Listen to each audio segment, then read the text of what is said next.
Hi, Carolyn Southwell here, answering some questions on the human design basics. This question is in from Heather, and she's asked the question, what is the fastest way to decondition?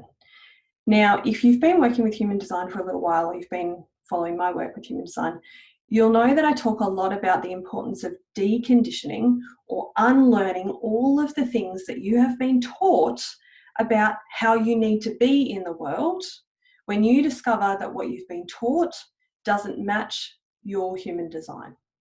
Because there are a lot of ways that we've been taught we should do something a particular way, but it doesn't actually feel good to us. It doesn't feel right. It doesn't feel in flow. It doesn't feel in alignment.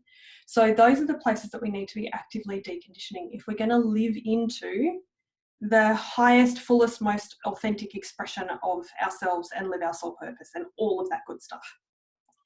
So the best way to decondition, and potentially the fastest way, because I don't have a clear answer on this, but here's my best shot at answering it. The best way to decondition, in my opinion, with my experience, is going to be for you to find a tool that you like and use it consistently and regularly over time. So it doesn't matter what that tool is, as long as you like it and it's effective, and you use it consistently. So I use EFT tapping a lot, both in my work as well as on myself. And there are lots of different variations of EFT that you can use. Some people really like, and I do use sometimes, Ho'oponopono, which I may not be pronouncing correctly, but it's the Hawaiian tool for healing and clearing and cleaning, as Dr. Hugh Lin would say. I know other clients of mine who use journaling and will actually write their way out of what they're feeling and experiencing and thinking, and being able to see their junk on the page means that they can then literally write a new story for themselves. Some people will do moving meditations, and they will take their thoughts and their worries and their beliefs and they'll just move it out of their body.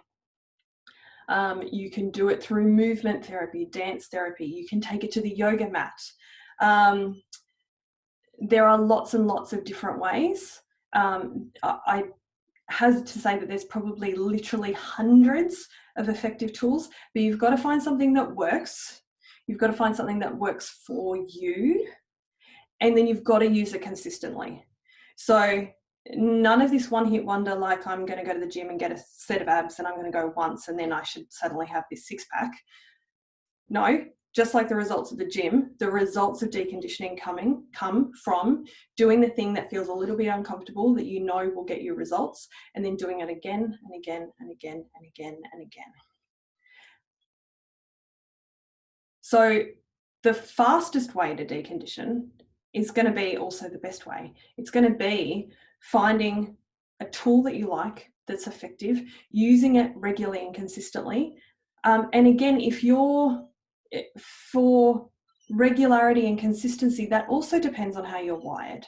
So some people are really well supported by and love routine. So it will make sense for them to do some clearing every single morning and do it consistently, and they might even do it the same way. For me, that would drive me absolutely bonkers because that's not how I'm wired. So I do mine far more in a flowy state, but I still do it regularly, like almost every day I'm clearing something. But sometimes it'll be in the morning, sometimes it'll be during the day, sometimes it'll be because I've been triggered by something and I just go, great, I've got 15 minutes right now, I'm going to work on this right now. Or I don't have time for this now, just before bed I'm going to work through it. So, but the key is for you to work out how you want to do it so that you can do it again and again and again and again and again, using a tool you like in a way that's effective, and doing it, having consistent touch points, hit points over a period of time. And if you do that consistently over weeks and months and like over the coming year, you're going to shift a truckload of stuff. And the last thing I want to say on this is there's only a certain amount that your nervous system can handle at any point in time. And then at some point it becomes counterproductive to do too much. So sometimes we can try and move so fast that we actually overload our body, and it's too much. It's like overtraining. It's like going, okay, I'm going to go to the gym and get a six pack, and then going like 4 times a day, every day. And after like 3 or 4 days, you're like, I can't do it anymore because you've asked too much of your body too quickly. So again, checking in and going, okay, how much can I do this work now? And sometimes I will find something that I want to clear, and then I check in with my body, and my body's like, no way, we're not doing this. We've done enough today. We've done enough doing. We've done enough like uncomfortable, challenging, stretching stuff. And so I will literally write it down, and I will come back to it when I have capacity within my body, within my nervous system, to be able to make those changes, rewire my brain, shift this emotion out of my body. So the fastest way is going to be in a way that using a tool that you like, that's effective. And I say that deliberately because there are lots of tools that are not that effective. So find one that you like that's effective. Use it regularly and consistently in whatever, routine or rhythm or flow works for you, but doing it regularly, just like if you're going to the gym and you wanted to get a six pack. And